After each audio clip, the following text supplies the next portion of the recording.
Good evening बच्चों। इससे पहले वाले वीडियो में हमने कारक पढ़ा था। उसके अभ्यास के प्रश्न उत्तरों की चर्चा आज हम इस वीडियो में करेंगे।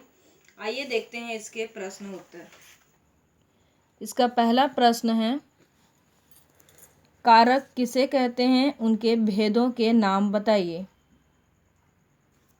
इसका उत्तर अभ्यास का सार में दिया हुआ है। संज्ञा या सर्वनाम को क्रिया से जोड़ने वाले शब्दों को कारक कहते हैं।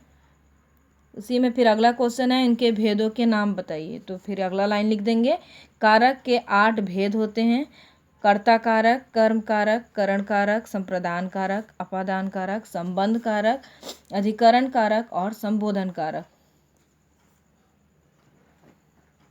दूसरा प्रश्न लिखेंगे, परसर्ग किसे कहते हैं। उधर ठीक से इसका डिफिनेशन नहीं दिया हुआ है, इसलिए मैं यहाँ पे लिख दी हूँ आपके लिए आसानी से, ताकि आप कर सकें।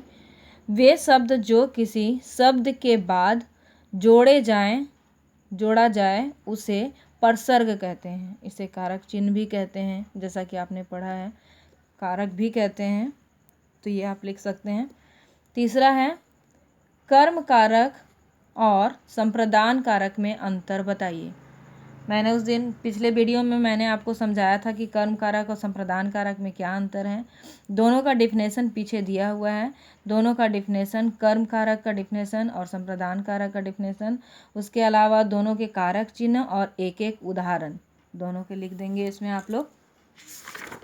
जैसे यहाँ दिया हुआ है, देखिए, पहले करण कारक का डिफिनेशन, फिर अपादान का, उसके कारक चिन्ह को भी आप लिखेंगे। करण कारक में से लगता है और अपादान में से और से अलगाव ब्रैकेट में लिखेंगे और एक एक उदाहरण दोनों के दे देंगे।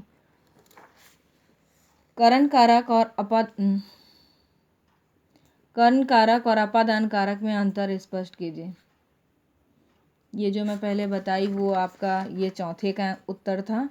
उसके जस्ट नीचे कर्म कारक और संप्रदान कारक का दिया है, तो पहले डिफिनेशन आप इसका फिर लिख देंगे और उसके बाद कारक चिन्ह और एक एक उदाहरण। ये अभ्यास 1 का से घ तक आप अपनी कॉपी में लिखेंगे। उसके बाद का सारा कुछ आप बुक में ही करेंगे। जैसे देखिए, ये आपको पता ही होगा। दूसरा का, निम्नलिखित वाक्यों में से कारक चिन्ह और कारक का नाम भी लिखिए। अध्यापक ने बच्चों को पढ़ाया।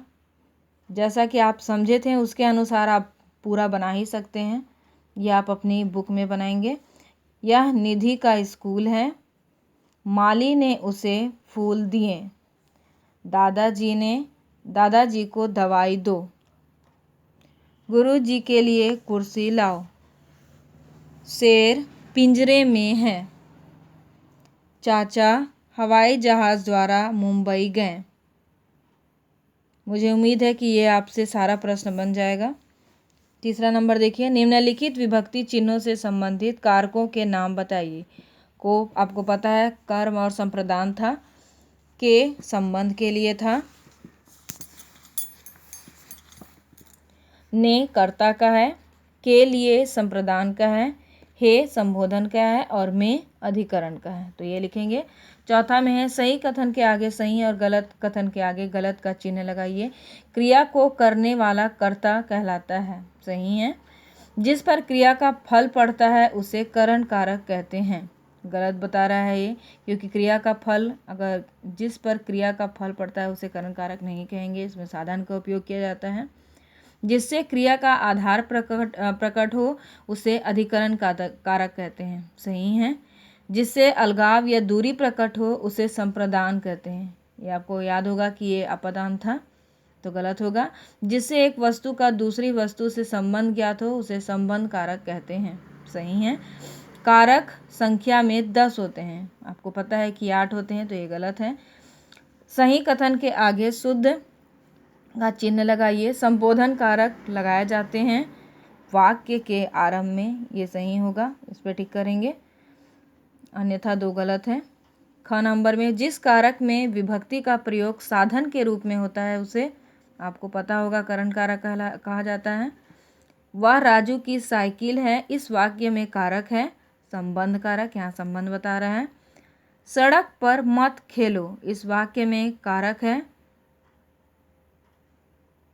यहाँ पर आदेश दिया जा रहा है इसलिए संबोधन कारक होगा। कारक चिन्ह 6 नंबर में देखेंगे, कारक चिन्हों से रिक्त स्थानों की पूर्ति कीजिए। ये आप अब से खुद से समझ के ये आप बुक में कंप्लीट करेंगे आप।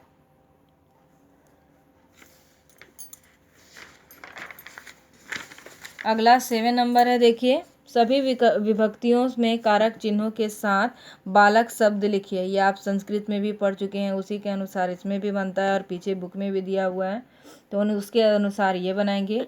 8 नंबर, दिए गए वाक्यों में सही कारक चिन्ह का प्रयोग करके पुनः वाक्य पुनः लिखिए। ये यहाँ पे लिखा हुआ है, लेकिन आप इसको आप खुद से बनाइएगा अपनी कॉपी में, अपने बुक में। जैसे देख लीजिए, कबूतर डाली में बैठा है, यहाँ पर कबूतर डाली पर होना चाहिए, पर बैठा है।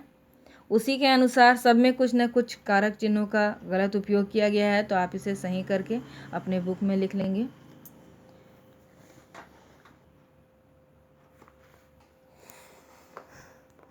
ये पूरे करने के बाद में आप कारक के अभ्यास कंप्लीट करने के बाद में उसमें केवल अभ्यास 1 आप लिखेंगे, उसके अलावा सारा बुक में करेंगे।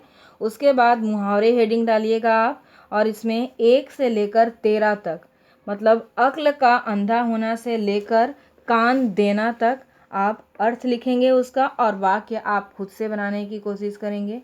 कुछ वाक्य आप इसमें से ले सकते हैं, लेकिन बाकी आप खुद से अभ्यास करेंगे। यहाँ पर 1 से 13 तक मुहावरे आप अपनी कॉपी में लिखेंगे।